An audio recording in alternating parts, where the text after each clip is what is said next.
É isso aí, pessoal. Vamos dar continuidade aí na nossa revisão Tudão, né, para a Cefaz Minas Gerais. A gente está falando aí da nossa última aula. Ah, Tudão, não é possível. Sim, a nossa última aula agora, Direito Tributário 2, né, Fundação Getúlio Vargas. Para mim, Direito Tributário 2, querido, são as leis complementares federais que tratam a respeito de ICMS. Então, é ICMS na jogada toda a vida, só alegria. E aí a gente vai estudar o ICMS e vamos estudar através de questões da Lei Candir, três questões que vão tratar aí da Lei Complementar 2475, 160/2017. Então, são as leis complementares nacionais que tratam a respeito do nosso imposto.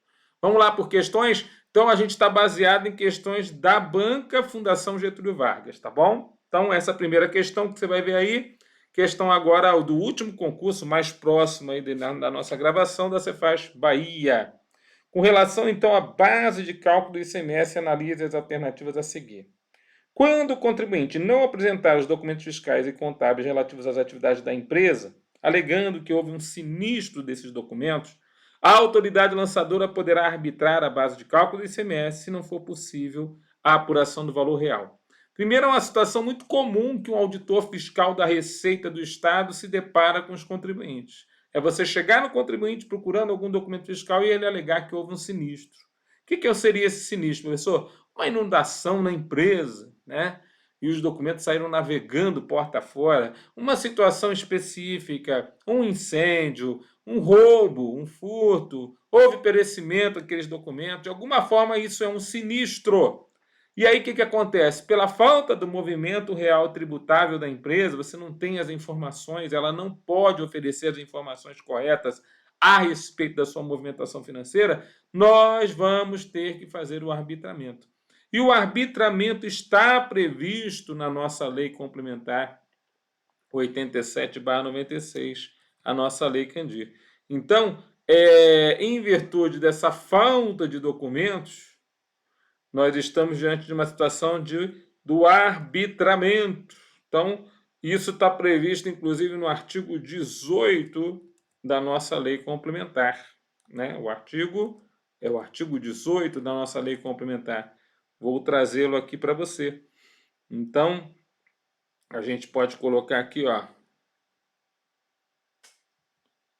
o artigo 18 da Lei Candir, que fala justamente sobre isso. Ó. Quando o cálculo de um tributo, no caso do ICMS, tenha por base, toma em consideração o valor ou preço de mercadorias, bens, serviços ou direitos, a autoridade lançadora, ou seja, você, mediante um processo regular, vai arbitrar aquele valor ou preço sempre que sejam omissos, ou seja, não tenha informação, ou não mereçam fé, ou seja, a informação não é compatível com verificação, as declarações, os esclarecimentos prestados ou os documentos expedidos pelo sujeito passivo ou por terceiro legalmente obrigado, ressalvado em caso de contestação, a avaliação contraditória administrativa ou judicial. Então, esse item 1 aqui, ó, ele está correto, né? Quer dizer, então, por causa do sinistro, ele não está apresentando nada, então está correto. Agora, o item 2, integra a base de cálculo ICMS o montante do IPI quando a operação for realizada entre contribuinte do imposto relativo a produto destinado à industrialização, configurar fato gerador de ambos os impostos. Então, se integrar a base de cálculo do ICMS e o IPI, justamente é você lembrar que o IPI ele entra na base de cálculo do ICMS como regra. Né? É um dos custos para levar a mercadoria até o destinatário final. Então, como regra, o IPI entra na base de cálculo do ICMS. A exceção está prevista na Constituição Federal. Quando a saída é faturador de ambos os impostos, IPI e ICMS ao mesmo tempo, ambos, remetente e destinatário, são contribuintes do ICMS e vai haver nova saída para a futura industrialização e comercialização. Então, neste caso, se ele está sendo destinado à industrialização, aí você vai dizer que o IPI está fora da base de cálculo do ICMS. E é o caso aqui, né? Então, está dentro da regra constitucional do artigo 155, parágrafo 2º, inciso 11. Então, o item 2 está fora. Veja, nas operações de importação para fins de cálculo do valor devido, o preço expresso em moeda estrangeira será convertido em moeda nacional pela taxa de câmbio utilizada no cálculo do imposto sobre importação, sem qualquer acréscimo ou devolução, mesmo se houver variação cambial até a realização do pagamento. É interessante aqui que ele está falando sobre o câmbio em moeda estrangeira para moeda nacional. Vamos lembrar que o imposto de importação é calculado em moeda estrangeira. E depois, para você, a princípio, convertê-lo, você vai usar o mesmo câmbio do imposto de importação para o ICMS, para o IPI e para os demais tributos na importação. Então, esse câmbio, ele usa-se, mesmo que depois haja uma variação cambial até o pagamento efetivo do preço, isso aí não se verifica mais. Então, esse item 3 está correto, o 1 está correto, o 2 errado e o 3 correto. Gabarito dessa questão, que caiu na prova da Cefaz Bahia, alternativa à letra D de dado. Tá bom? Questão alternativa à letra D de dado. Então, coloquemos aqui, ó, alternativa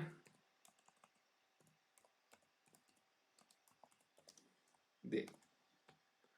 Outra questão. Questão caiu ali na Cefaz Mato Grosso, também Fundação Getúlio Vargas. Pretendendo adquirir no mercado doméstico caminhões para uso em serviço, o município de BH pede ao Estado de Minas Gerais que afaste a incidência do ICMS nessa operação específica. Veja, então a Prefeitura de BH está querendo comprar caminhões para uso em serviço. Assinale, então, a solução juridicamente adequada a ser dada ao caso exposto. O Estado deve acolher o pleito mediante prova cabal de que os veículos serão mesmo empregados em atividades inerentes a atribuições do município, pois mesmo inexistindo lei estadual nesse sentido, é caso de isenção de tributos. O Estado deve acolher o pleito mediante prova cabal de que os veículos serão mesmo empregados em atividades inerentes às atribuições do município, pois é caso de imunidade de tributos. O Estado poderá acolher o pleito mediante decisão administrativa afastando a incidência do ICMS ao caso. O Estado não pode acolher o pleito da Prefeitura, ainda que os caminhões sejam mesmo empregados em atividades inerentes às atribuições do município, pois é vedada a concessão de tratamento tributário diferenciado a entidades públicas que explorem atividade econômica. O Estado não pode acolher o pleito, pois a imunidade não favorece o município nesse caso em concreto, já que ele é apenas o contribuinte de fato e não o contribuinte de direito. Está aqui o gabarito da questão. Alternativa letra E. Professor, por que ele não é o contribuinte de direito? Porque contribuinte de direito é a loja. A loja está vendendo caminhão para a Prefeitura de BH. A loja é o contribuinte de direito, aquele que a lei manda pagar o tributo. E a Prefeitura, o contribuinte de fato. Quando a gente quer verificar se há ou não imunidade tributária, nós temos que estar diante do contribuinte de direito. Né? Então, vamos ver se ele, como contribuinte de direito, o lojista tem direito a essa imunidade. Não tem, né? Então, na verdade, o gabarito da questão é a alternativa letra E. Então, guarda aqui, ó. Alternativa letra E. E esse posicionamento é de acordo com o posicionamento do Supremo Tribunal Federal e cai na prova da AGV. Então, até mesmo aqui a gente pode ter questãozinha de jurisprudência. E aqui eu abro um capítulo com você em Direito Tributário 2, sim, pode cobrar jurisprudência à banca, já que é uma tendência natural da AGV cobrar jurisprudência em prova, tá bom? Lembrando que ela é executora das provas da OAB, então ela gosta de jurisprudência e nós vamos para cima dela. Veja essa questão que caiu na Cefaz Espírito Santo. Vamos ver se a gente mata a questão. O Estado X, percebendo que o Estado Y estava atualmente mantendo irregularmente um benefício fiscal de ICMS, sem a devida autorização de convênios do Conselho Nacional de Política Fazendária, protocolou uma representação contra o Estado Y junto ao Ministério da Economia. Então, aqui já temos uma primeira interessante interação. Nós temos aqui uma protocolização de uma representação contra o outro Estado, em virtude dele estar fazendo benefícios fiscais irregulares contra o ICMS. O Estado Y, então, diante desse cenário, analisa as alternativas a seguir. O Estado Y, enquanto perdurar a irregularidade, não poderá contratar operações de crédito destinadas ao pagamento da sua dívida mobiliária. 2. A representação do Estado X contra o Estado Y deve ser firmada pelo secretário estadual da Fazenda do Estado X. 3. Compete ao Tribunal de Contas da União verificar a aplicação pela União das sanções previstas, então, na Lei Complementar 160 de 2017 contra o Estado Y. Vocês entenderam aqui a questão? Então, a questão aqui está falando de benefícios feitos na revelia do CONFAS, situações relacionadas à Lei Complementar 160/2017, que deve cair na prova dos senhores. Essa lei complementar, inclusive, está caindo em todos os concursos dos últimos anos, feitos pelas três bancas principais, CESP, FCC e FGV. Então, grande chance de novamente cair. Caiu na Cefaz Amazonas, caiu agora na Cefaz Espírito Santo. Então, eles gostam de cobrar essa lei, né? E aí você vê, ó, o que está correto nas três alternativas, nas três assertivas que ele tratou para nós. Veja, na primeira, ele pergunta, ó, o Estado Y, enquanto perdurar a irregularidade, não poderá contratar operações de crédito destinadas ao pagamento da sua dívida imobiliária, né, errada, conforme a Lei Complementar 101, a Lei de Responsabilidade Fiscal. Enquanto perdurar a irregularidade, realmente o Estado não poderá contratar operações de crédito, exceto para pagamento da dívida mobiliária ou redução de pessoal, né? Então, é uma das situações aqui, né? Quer dizer, relacionada ao nosso tributo, né? Então, a gente coloca aqui a informação relacionada aqui ao nosso tributo, né? Conforme a Lei Complementar 160 de 2017, né? Então, é interessante que ele fala assim, né? A respeito da nossa... É interessante também que a questão parece falar somente da lei, né? Da Lei Complementar 160, mas ela também trata da Lei Complementar 101 de 2000, né? Que trata a respeito, né? Das normas de responsabilidade, né? Da Lei de Responsabilidade Fiscal, né? A LRF. Então, quando ele fala aí sobre contratar, né?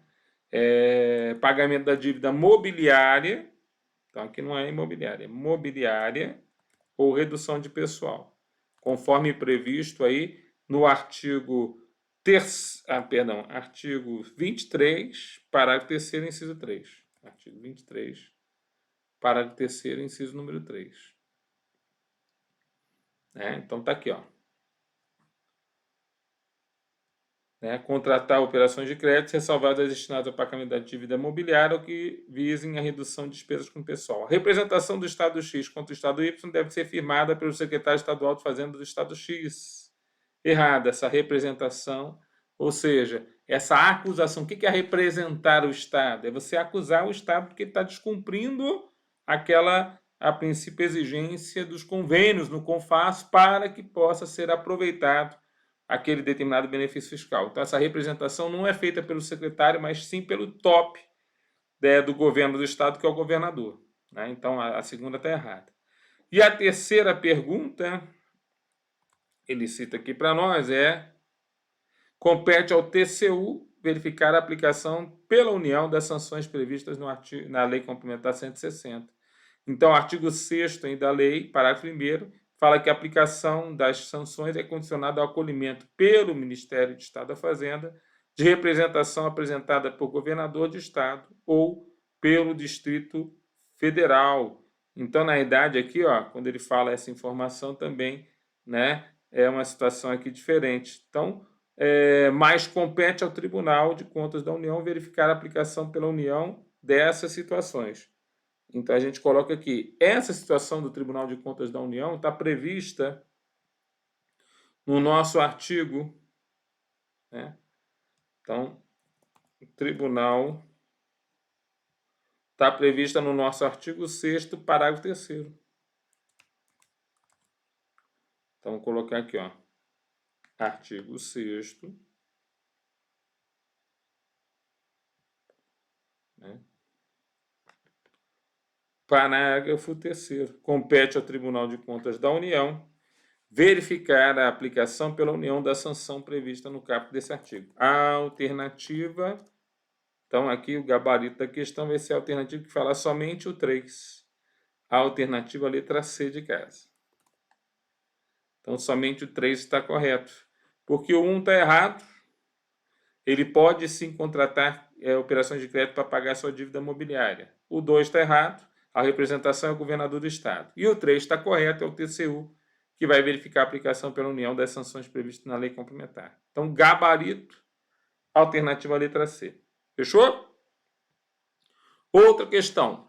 Questão também da Fundação Getúlio Vargas. Vamos ver aqui o que a GV cobrou aqui na hora. Estamos falando agora do aspecto espacial do fato gerador do nosso ICMS. E nesse aspecto espacial, preste atenção para a situação das importações. O Supremo Tribunal Federal já declarou que o item que fala entrada física da mercadoria, né, que a gente entende que é a entrada física no destinatário final da importação, aquele está foi declarado inconstitucional sem redução do texto.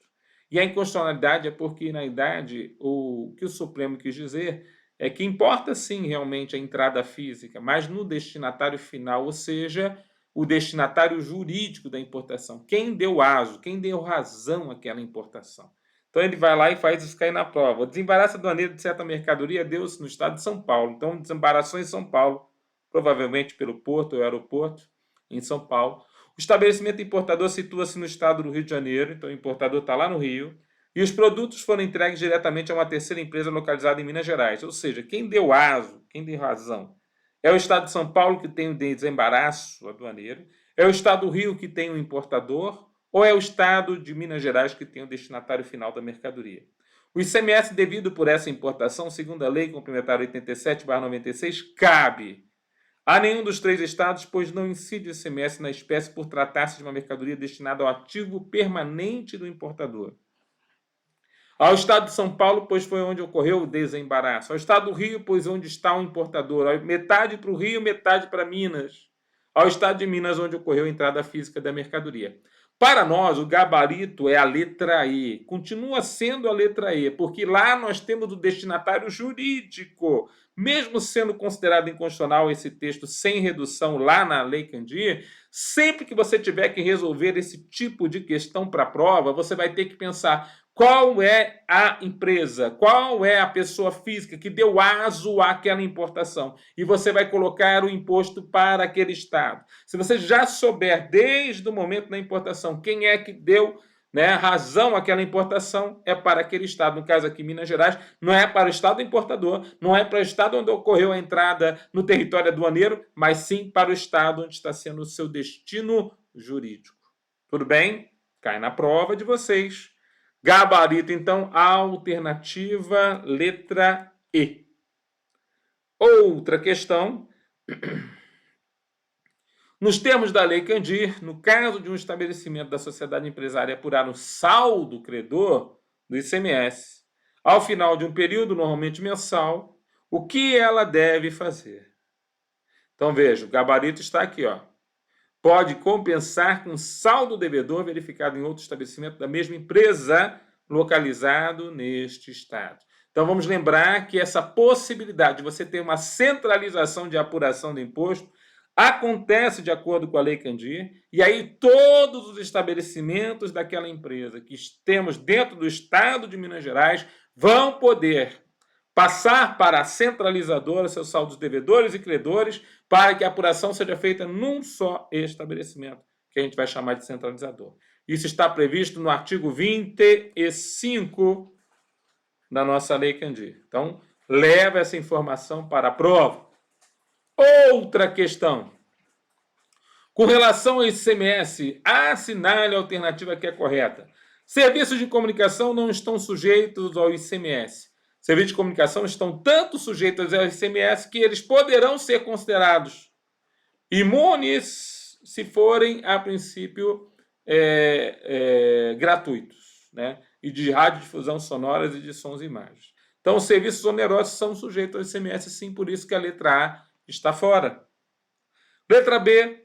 Não pode haver uma mesma operação comercial, ainda que de natureza mista, com fornecimento de mercadorias e prestação de serviços, que seja tributada tanto pelo ICMS, valor da mercadoria, como pelo ISS. Claro que pode haver, é aquilo que nós chamaremos de dupla tributação, onde você não vai ter bitributação. O que é a bitributação? É você usar o mesmo faturador e a mesma base de cálculo duas vezes em tributos distintos. Não, você vai ter uma dupla tributação, porque o fato gerador do ISS e a base de cálculo do ISS é um, o fato gerador do ICMS e a base de cálculo do ICMS é outro. É o caso do serviço de buffet, onde, para fazer a festa, você vai cobrar o ISS, a organização das festas, e para fornecer alimentação e bebidas, você vai cobrar ICMS. Então, o fato gerador do ISS é a prestação de serviço e a base de cálculo é o preço do serviço. O fato gerador do ICMS é a saída de mercadorias ou fornecimento de alimentação e bebidas, e a base de cálculo é o valor da operação. São coisas distintas. Então, a letra B também está fora. Existe, sim, essa possibilidade. Incide o ICMS na transferência de titularidade de bens do ativo fixo ou imobilizado. Se cair só assim na prova da Receita do Estado de Minas Gerais, nós sabemos que a não incidência sobre o bem ativo imobilizado aqui em Minas Gerais tem várias regras, inclusive ficar pelo menos 12 meses no estabelecimento. Então, só transferir titularidade para nós ainda é considerado tributado pelo imposto. Tem que ter mais informação para a gente tirar ele do campo de incidência do tributo, tá certo? Teria que ter mais informação. Não incide quando se tratar de bens ou mercadorias importados por pessoa que não seja contribuinte habitual do imposto, nos termos da Constituição Federal. Pelo contrário, a Constituição, depois da emenda 33/2001, ela diz que incide ICMS qualquer pessoa para qualquer finalidade. Importou é contribuinte do imposto. Isso dá até sambinha, né? Dá até rap. Por quê? Porque qualquer pessoa física ou jurídica, qualquer que seja a finalidade, uso, consumo ativo ou revenda, importou é contribuinte do ICMS. A letra D está fora. Emenda Constitucional 33/2001, alterando a Constituição Federal. Será garantida a manutenção e aproveitamento do montante do ICMS, mesmo que a Constituição Federal expressamente determine a não incidência do ICMS sobre mercadorias e serviços destinados ao exterior. A manutenção dos créditos quanto aos exportadores foi colocada na Constituição Federal, é regra constitucional. O gabarito da questão, então, a alternativa, a letra E. Tá bom? Guarda aí para a prova. Gabarito da questão, alternativa, a letra E. Outro tipo de questão que a GV pode colocar no seu certame é a questão prática sobre cálculo da nossa base de cálculo. E questão prática sobre cálculo da base de cálculo tem que ter uma expressa atenção do meu aluno. Então, ele fala aqui para nós, né? Uma sociedade empresária X importou da França uma máquina para o seu ativo permanente. O preço constante dos documentos de importação foi de $1.000. A importadora suportou as seguintes despesas: $100 de imposto de importação, a taxa de câmbio de R$2, R$250 de IPI, R$50 de despesas aduaneiras diversas, R$40 do frete do transporte do porto até o próprio estabelecimento. O pagamento da máquina ao exportador estrangeiro foi feito depois a um câmbio mais caro, de R$2,10, e a alíquota do ICMS aplicável na importação foi 18%. Assinale a alternativa que indique corretamente a base de cálculo do ICMS. Igual a 2.600, inferior a 2.500, igual a 2.540, igual a 2.500, superior a 3.000. Você entendeu aqui? Então, como é que eu faço a soma desses itens? Primeiro, eu tenho que sempre lembrar que na importação eu tenho que somar todos os itens que compõem a base de cálculo. Não deixar nada de fora. Mas eu tenho que lembrar também que o câmbio que eu vou usar para o ICMS é o mesmo câmbio que seria utilizado para o imposto de importação, mesmo que o pagamento do preço depois seja feito a outro câmbio. Tudo bem? Então ele já falou aqui, ó, qual é o valor da base de cálculo? $1.000. E entra na base de cálculo? Entra. Então eu tenho $1.100. Então vamos fazer o cálculo aqui com você, ó. Então eu tenho $1.100 a R$2, que é a cotação do dólar para o imposto sobre a importação. Então eu tenho R$2.200.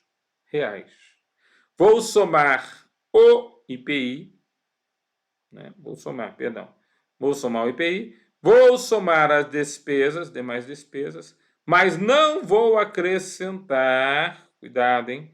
Não vou acrescentar aqui, não é para acrescentar esse frete, porque esse frete é feito após a saída do entreposto aduaneiro, do armazém alfandegado. Então, não tem como fazer isso aqui.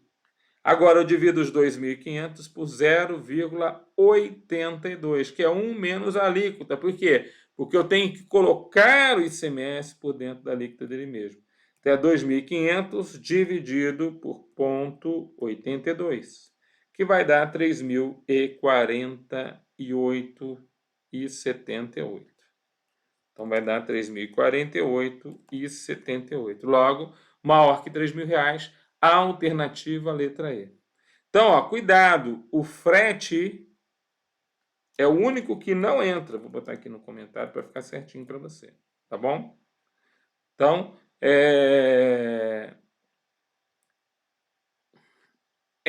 diante do exposto, entra na base de cálculo. Vamos botar aqui, ó.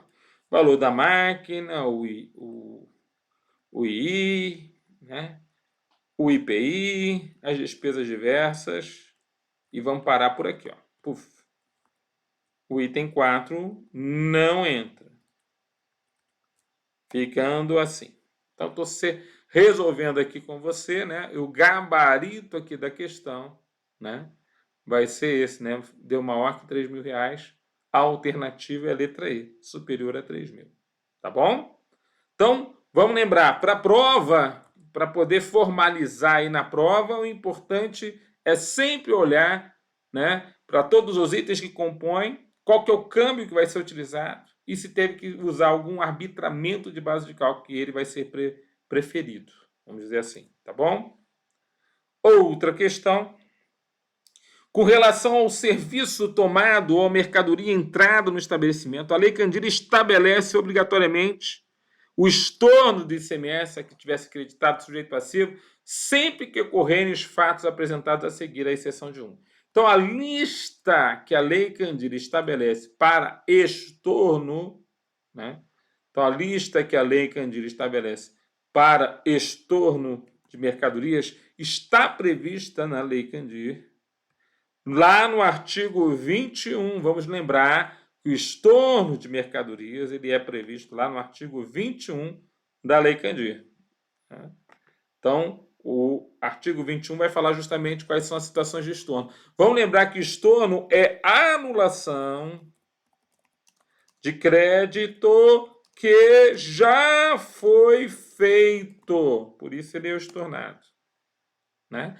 Então, o sujeito passivo deverá estornar o imposto que tivesse creditado sempre que o serviço tomado, a mercadoria entrada no estabelecimento, for objeto, então, de saída isenta ou não tributada, quando essa circunstância era imprevisível na data da entrada. For integrado ou consumido em processo de industrialização, mas a saída do produto for isenta ou não tributada. E, com certeza, aí isso era imprevisível na data da entrada. For utilizado em fim alheio à atividade de estabelecimento. Olha o que a Lei Candir fala, né? Ou a mercadoria pereceu, deteriorou-se ou extraviou-se.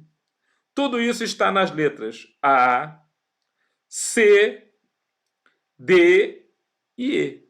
A única opção que não está dentro das alternativas do artigo 21 é a letra B de bola. A mercadoria foi alienada por importância inferior ao que serviu de base de cálculo na operação da qual decorreu sua entrada no estabelecimento. Então, essa é a única situação aqui que estaria fora. Então, por isso, o gabarito da questão, vou colocar aqui, né?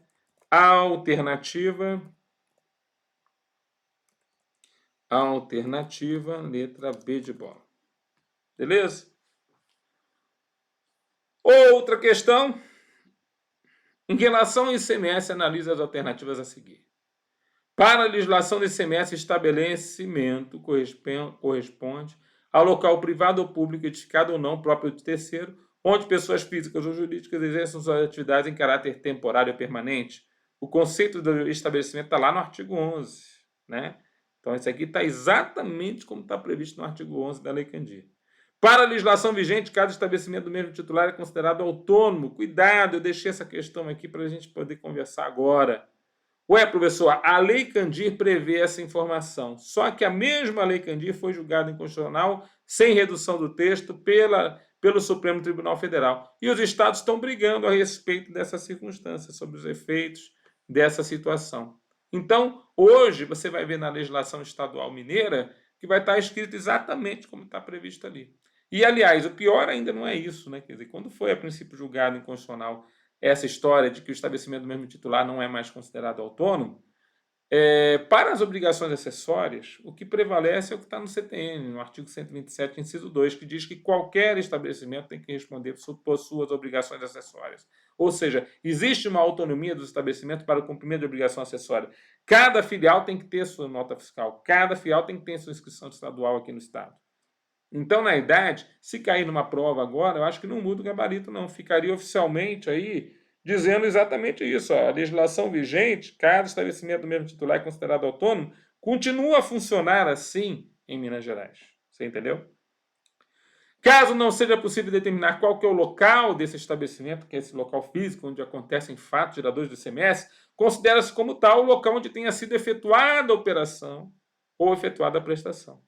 Todas essas afirmativas estão corretas, segundo, né, posicionamento para a prova da Cefaz de Minas Gerais. É claro que, provavelmente, quando você assistir essa aula para um outro concurso, pode ser que o próprio Estado já tenha aderido ao posicionamento da situação da inconstitucionalidade desse texto dentro da Lei Candir. Se ele aderir, ele vai mudar a sua lei própria. Então, aí, segundo a legislação, já não vai haver autonomia. Como eles vão resolver isso, eu não sei, porque, para mim, os estados vão continuar cobrando que cada estabelecimento tenha a sua nota, cada estabelecimento tenha a sua inscrição. Então, é diferente. Vamos ver o que vai acontecer mais adiante, tá bom? Gabarito, então, oficial dessa questão, alternativa letra E. Continuando. Sobre a nossa lei complementar 24/75. Vamos fazer agora duas questões dessa lei complementar. Que é aquela lei complementar que regula a concessão e a revogação de benefícios fiscais quanto ao ICMS. A respeito dos convênios do ICMS, segundo a lei complementar 24 de 1975, assinale a alternativa que está correta. Eles entram em vigor no 30º dia após a sua publicação de sua ratificação nacional, salvo se houver disposição em contrário. Totalmente coerente com a Lei Complementar 24/75. Aliás, esse é o gabarito da questão, conforme você pode ver, né, é previsto aqui dentro da nossa Lei Complementar. Então, ele já vai falar isso, né, dessa entrada em vigor, né, no artigo 6º da Lei Complementar. Os convênios entrarão em vigor no 30º dia após a publicação, salvo disposição em contrário. Então, gabarito dessa questão, vou colocar aqui para você, né? A alternativa letra A. Beleza? E as demais, o que está errado?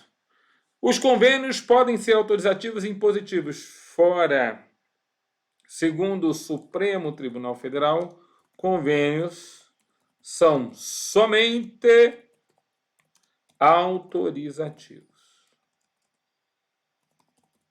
Então, convênios são somente autorizativos, o STF já disse isso. Dependem para concessão e revogação de benefícios e isenções de aprovação unânime dos estados representados. Cuidado, para a revogação de benefícios fiscais não precisa unanimidade. O quórum para a revogação é diferente, é 4/5 das unidades presentes. Então a letra C também está fora. Aplicam-se apenas às unidades da federação cujos representantes tenham comparecido à reunião em que tenham sido celebrados. Então, quando ele fala a respeito de aplicar-se, né, ele diz assim, ele se aplica também para aqueles que, a princípio, não compareceram à reunião. Então, cuidado. Segundo o artigo 4º,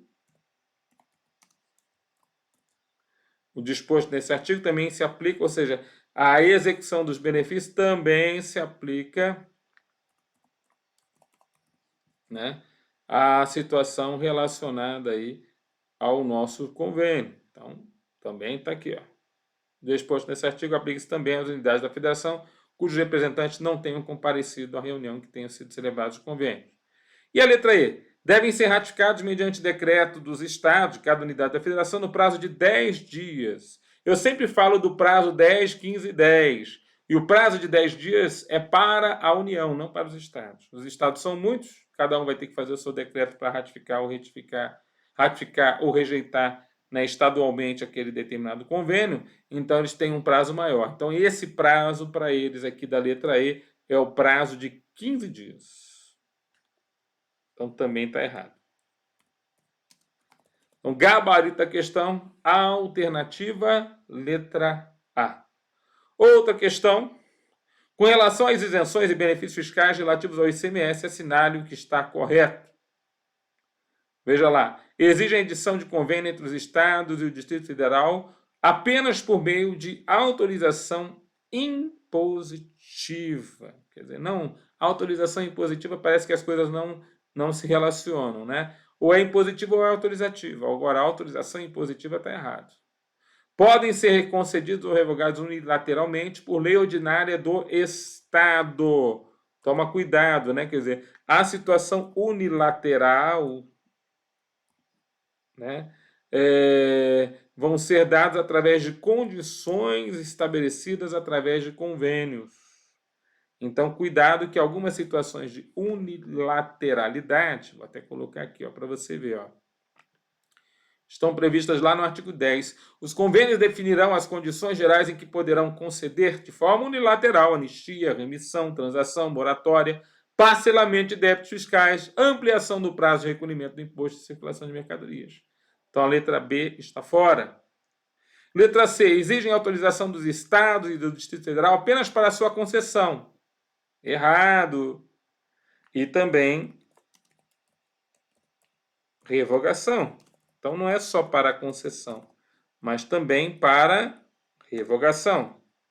Tudo bem? Então, está errado aqui essa outra alternativa. Letra D. Podem ser concedidas por meio de convênio autorizativo, mas apenas para revogação. Errado também. Também pode ser por ambos. Exige a edição de convênio entre os estados e o Distrito Federal para sua concessão e revogação. Então, gabarito da questão, de acordo com o artigo 1º da Lei Complementar 24/75, você já sabe que para concessão e revogação você precisa de convênios elaborados perante o Conselho Nacional de Política Fazendária.